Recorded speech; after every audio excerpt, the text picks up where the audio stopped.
"We can't afford to take care of you anymore," my mother said, folding her hands like she was explaining an overdraft fee. My dad just nodded, eyes fixed on the floor like a coward. I was 12. My name is Adam Hale. I'm 24 now. I live in Pittsburgh and run a nonprofit that teaches financial literacy to low-income youth. But back then, I was just a kid sitting at the kitchen table wondering why my parents were looking at me like a problem they couldn't solve. We were in the same house I'd grown up in. My cereal bowl was still half full. My backpack was by the door, ready for school, and they were about to drop me into the foster system like I was luggage they couldn't carry. They told me it was temporary, that it was just until things stabilized, that they were taking my sister, Emma, on a long trip overseas, an educational opportunity, they said. But they never came back. No letters. No calls. Not even a birthday card. I waited. For days, then weeks. Until one morning I stopped waiting. I stopped asking when they'd come for me. Stopped believing the lie they'd told themselves that abandoning me was something they could justify. I was moved between 3 houses before landing with the Millers, kind people with no agenda. Just good hearts. They fed me, listened, gave me space to figure things out. And I did. I didn't become bitter. I became precise. By 16, I was tutoring other kids in finance. By 18, I'd landed a full scholarship. And by 24, I was running a nonprofit that taught financial strategy and credit literacy. I had savings, investments, stability, and I had silence, the kind that keeps you in control. Until one day a knock shattered all of it. A voice I hadn't heard in over a decade spoke my name like we were still family. "Adam, son, we need to talk." I opened the door, and there they were. My father looked older. Not old, just worn out, like life had finally started treating him the way he treated me. My mother wore a sweater I recognized from years ago, but her smile was brand new. Too wide. Too rehearsed. "We were in the area," she said, like we lived in the same world. "Thought we'd surprise you." I didn't move. Didn't open the door wider. I just stood there silent. Behind them was a silver minivan packed with bags, stained pillows, and what looked like a broken air fryer duct taped shut. Everything about it screamed desperation. Not nostalgia. Not reconnection. Just damage control. My father cleared his throat. "We've hit some rough patches. Lost the house in Florida. Emma's doing her own thing these days." That was the first red flag. Emma never left their side, their golden child. The one they picked instead of me. "What do you want?" I asked flat. They exchanged a look. My mother stepped in. A chance to reconnect. To explain. To maybe stay a few days until we figure things out. I stared at her like she was a stranger. Because she was. I hadn't heard from them in 12 years. Not when I got my first A. Not when I aged out of foster care. Not when I graduated college. Not when my face ended up on the university's website for launching the school's top community program. But now they needed me. And that's what brought them back. "Now's not a good time," I said, voice even. "I have meetings." I started to close the door. That's when my mother's hand shot out and stopped it. "Adam, please. We know we made mistakes. But you're successful now. We can be a family again. We can help." Help? That word rang louder than the knock ever did. I looked down at her hand on my door. Then I looked up at her eyes and said no. I shut the door and locked it. But that was far from the end. Because the next day I got a call from my HR department. The voicemail was calm. Too calm. "Hi Adam, this is Kelly from HR. We just wanted to touch base about a situation that came up this morning. Give us a call when you have a minute." I already knew. I called her back, kept my tone professional. She hesitated before speaking. "So, a couple came by today. Claimed to be your parents. They asked for a meeting with your director. Said it was urgent." I leaned back in my chair. "What did they want?" "They said you were withholding support. That you'd abandoned your legal and moral responsibilities to your family. That you had the means to help and were choosing not to." She let that sit there for a second. I told them that wasn't a company matter. That your personal life is your business. But they were persistent, Adam. Very emotional. Claimed they were homeless. Suggested that if your role involves youth mentoring, you should be held to higher ethical standards. That part hit. Because that's exactly what they wanted, leverage. Not reconciliation. Not love. They wanted to shame me into opening the door. "Thanks for telling me," I said. "Let me know if they come back." Kelly sighed. "Of course. And Adam, I'm sorry. That was a lot. It was, but I wasn't surprised. That night I got a message from my cousin Kyle, the only one on that side of the family I still talk to. 'Yo, your parents just called me. They're saying you're rich now and left them on the street. said they might have to sue you for abandonment. I stared at the message. Abandonment. The word echoed like a joke only I could hear. They left me at 12 with a garbage bag full of clothes and a promise they never kept. I built every inch of my life without them. And now that I had something real they wanted in, not because they cared about me but because they wanted what I'd earned. And I wasn't even angry. I was just done. But they weren't. Because the next day, I got an email from a lawyer. Subject line: Notice of intent to seek financial remedy. It was a PDF. 12 pages of nonsense dressed up in legalese. Claims that I had a moral obligation to provide for my biological parents now that I was financially secure. Claims that I was their dependent child for tax purposes until recently. An outright lie. At the bottom, the letter was signed by a third-tier attorney whose office was inside a strip mall I'd driven past 100 times. It was laughable, but it wasn't meant to win. It was meant to scare me, push me into writing a check to make it go away. Threats of defamation, of going public, of reaching out to donors and press. They knew my nonprofit had visibility now, and they were counting on that. I forwarded the document to my attorney with one line: handle this. No settlements. An hour later, my phone buzzed with a call from a number I hadn't seen in years. Emma. I stared at the screen for a long second before picking up. Hey, I said. Her voice was hesitant. Adam, I had no idea they reached out to you. I just found out about the lawsuit. They told me you were helping them, that you invited them to stay. I laughed once. Quiet, bitter. Of course they did. I'm sorry, she said. And it sounded like she meant it. They've been spiraling ever since the business tanked. They act like nothing's their fault. I tried to help, but it's like they expect me to fix their lives. So they turned to me, I said flatly. Emma was quiet for a moment. Then, there's something you need to see. What is it? Documents. Stuff I found after they left Florida. Tax returns. Accounts. Even some things they hid from me. I didn't know how bad it was until I started looking. Send it, I said. Already did. I opened my email. There it was, a folder full of files. Fraudulent filings. Hidden bank accounts. A shell company tied to a loan default. They'd been evading taxes and lying about their assets for years. And now they were pretending to be broke, just to come after me. I felt something shift in that moment. Not rage. Not revenge. Something colder. Control. They wanted a fight. I'd give them something better. I'd give them the truth in front of everyone. I didn't respond to their lawyer. My attorney did with precision. He submitted a counter notice, denying every claim, requesting a formal deposition, demanding a full disclosure of their financial history for the last 10 years. That alone was enough to make them go silent for 3 days. Because they never expected resistance. Just guilt. Just silence. And when that didn't work, they got sloppy. On day 4, I got a voicemail from my mother. Tears in her voice. All performance. Adam, baby, this isn't what we wanted. Your lawyer's making this into something it doesn't have to be. Can't we just talk? Just fix this like a family? Like a family. That word used to mean something. But now it felt like a scam. I didn't respond.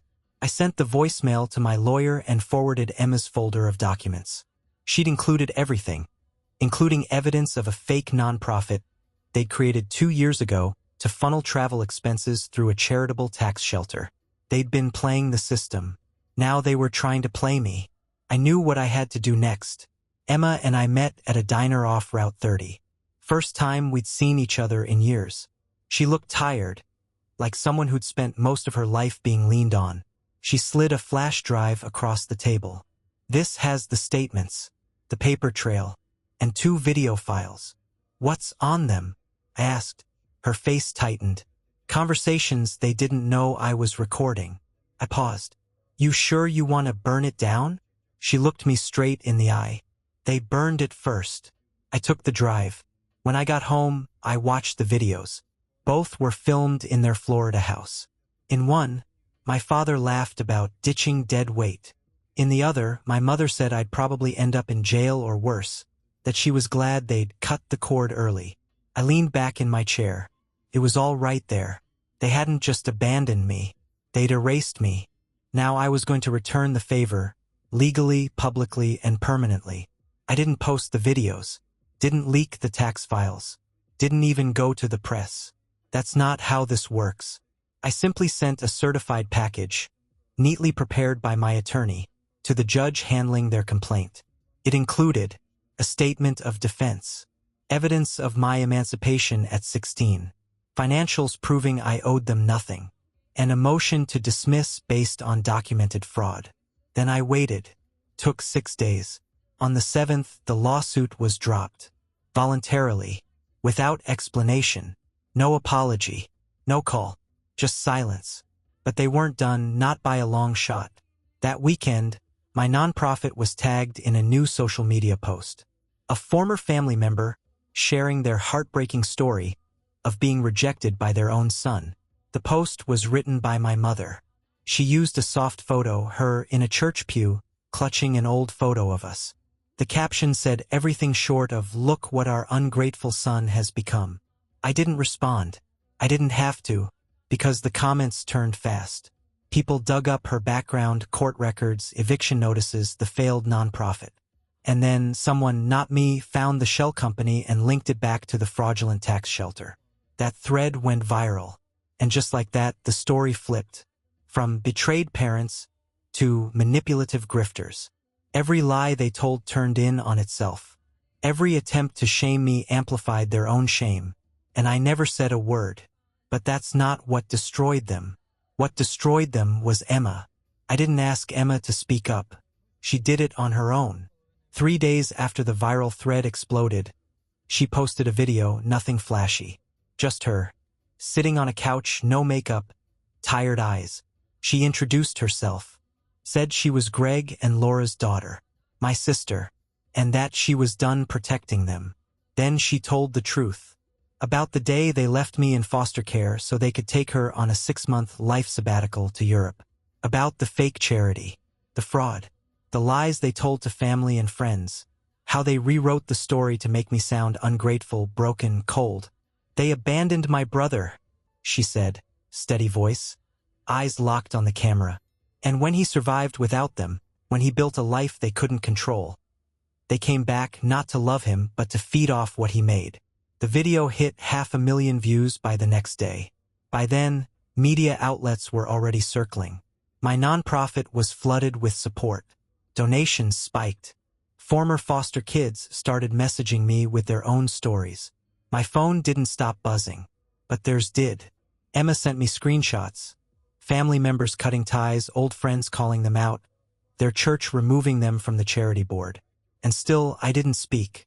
I kept working, kept showing up, kept letting the truth speak louder than anything I could say. Then one morning I got a text. They're here. It was Emma. Attached was a photo. My parents, standing outside my nonprofit's office, holding a cardboard sign. Son, please forgive us. Let's fix this. But they weren't talking to me. They were talking to the cameras. The photo made me pause. Not because I felt anything, but because it confirmed everything. They didn't come for closure. They came for attention. There were reporters nearby. I recognized one from the local affiliate. The camera was rolling. My parents stood in front of the building I'd spent 5 years building, holding a sign like they were victims in someone else's story. It was performance. They weren't sorry. They were cornered. And now they were trying to weaponize shame. But the problem was, shame only works if the other person still cares. I didn't walk outside. Didn't send security. Didn't acknowledge them at all. Inside, I poured coffee, joined our Monday planning session, and outlined our upcoming school outreach initiative. By noon, they were gone. But not before leaving behind one final move. That night, a podcast episode dropped. One I didn't agree to. One I wasn't asked about. The title, A Son's Success, A Family Left Behind. Guess who the guests were? Greg and Laura, painting themselves as misunderstood, cut off, discarded by a bitter child raised in the system. They cried on cue.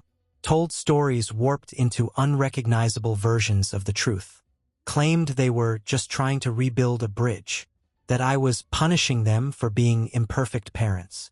And for a moment, just a moment, I felt it, that old pull, the need to defend myself. But then I remembered something. You don't owe explanations to people who never once showed up when it mattered. So instead of responding, I scheduled a meeting with a documentary producer. The producer's name was Lena.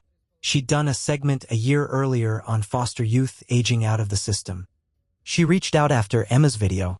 I hadn't replied. Now I did. We met in a small cafe off Penn Avenue. I told her I wasn't interested in drama, headlines, or any kind of revenge piece. I'm not trying to go viral, I said. I just want the record set straight. Lena nodded. Then let's just tell the truth. 2 months later, the documentary aired. Erased, the boy who was left behind, a quiet, focused, 30-minute piece on childhood abandonment, the foster system, and what it means to build your life without the people who gave you your name. I spoke once. Clearly. No theatrics. No bitterness. Just facts. They left me. They never came back. I didn't fall apart. I rebuilt carefully, privately, and without them. It wasn't about them. It was about every kid who thought survival meant staying angry. By the next morning, the video had over 1 million views. Support poured in. From strangers. From educators. From grown men who'd never said the words out loud, they left me too. The comments said more than I ever could. But the best part? The response from my parents never came. No denial. No statement. No follow-up podcast. Because after the documentary aired, the IRS showed up. Emma called me 2 days later, laughing.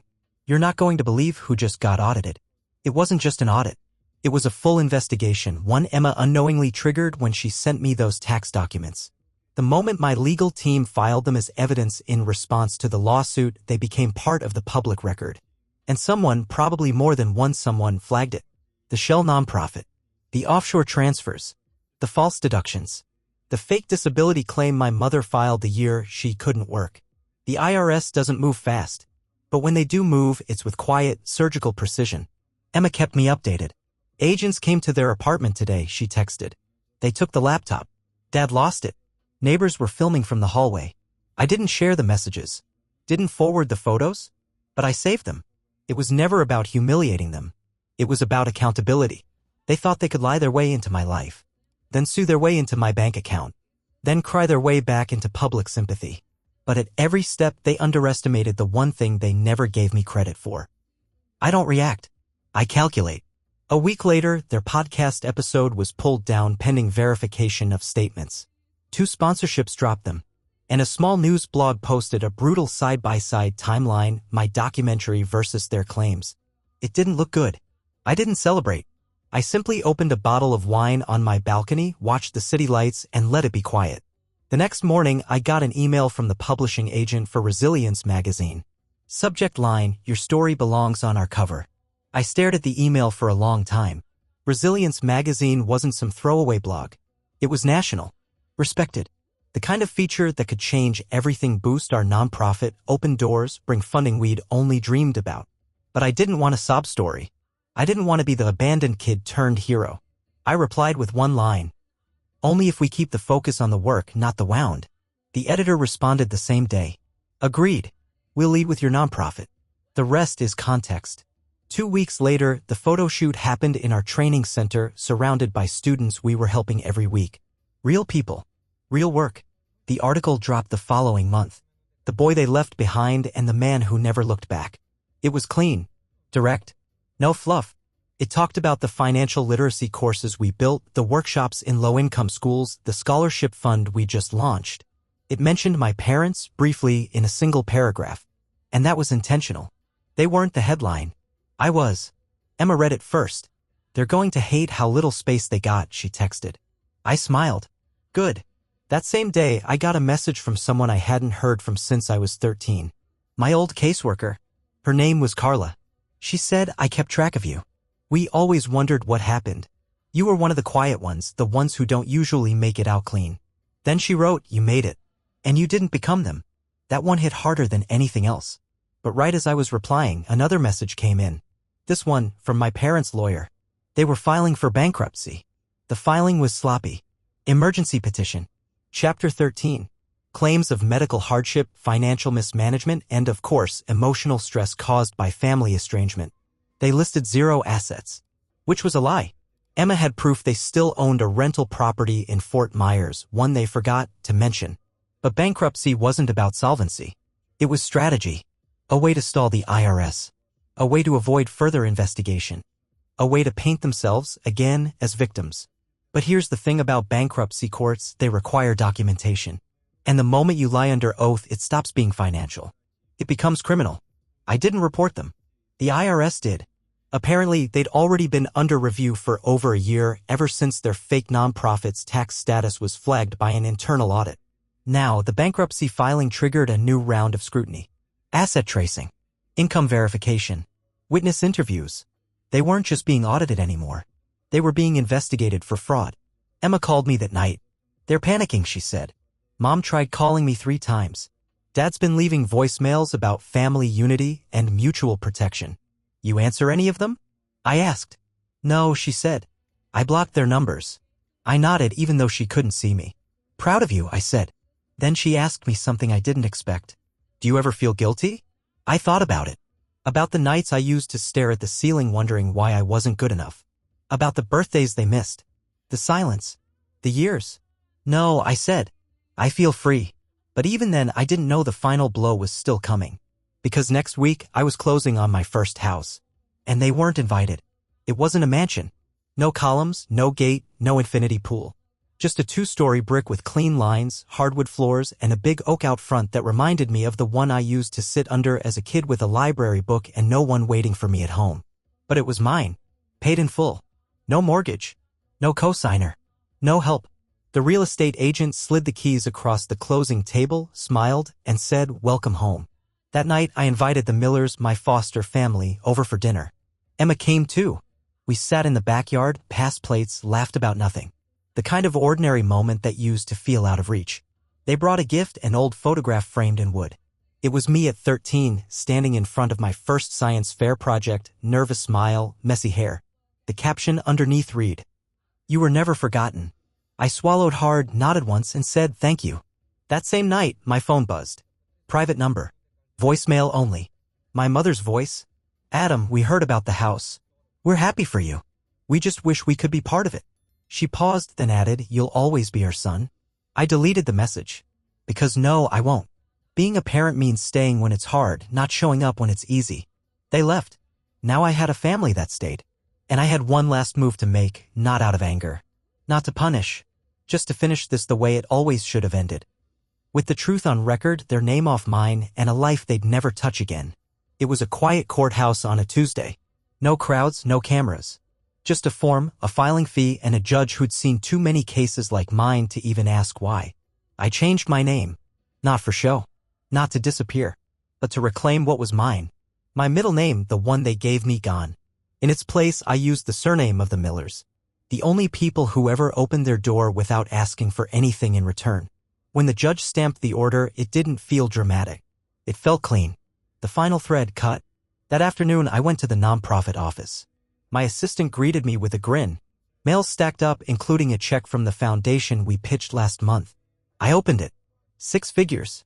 We just funded a full year of programming for youth aging out of foster care. Housing. Skills training. Mentorship. And not $1 came from pity. It came from work. That night, I updated the website bio. New name. New chapter. No more apologies. I didn't text Emma. I just sent her a photo of the signed order. No caption. She replied with one line. About time. And just like that, it was done. I wasn't their son anymore. I was my own man. Built from scratch. Backed by people who chose me, not the ones who discarded me. But there was one last thing to do. The next morning, I left the house early. I had somewhere important to be. It was a government building. Quiet. Sterile. Department of Revenue. I wasn't there to talk. I was there to file. Emma had tipped me off. Turns out my parents never reported the rental income on their Fort Myers property. For years. And now they were trying to sell it under the table to cover their legal costs. So I filed a tip anonymously, legally, thoroughly. Included all the documentation Emma had provided. Dates. Names.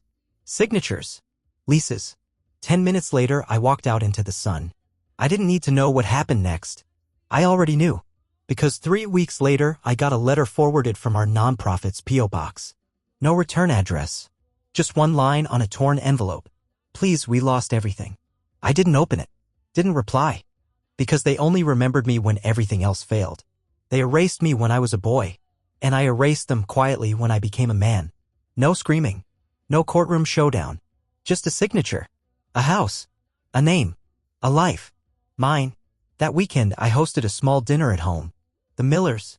Emma. A few friends from the team. Nobody gave speeches. Nobody cried. We laughed. We ate. We planned next quarter's outreach. At the end of the night, I stepped onto the porch, hands in my pockets, watching the lights fade down the street.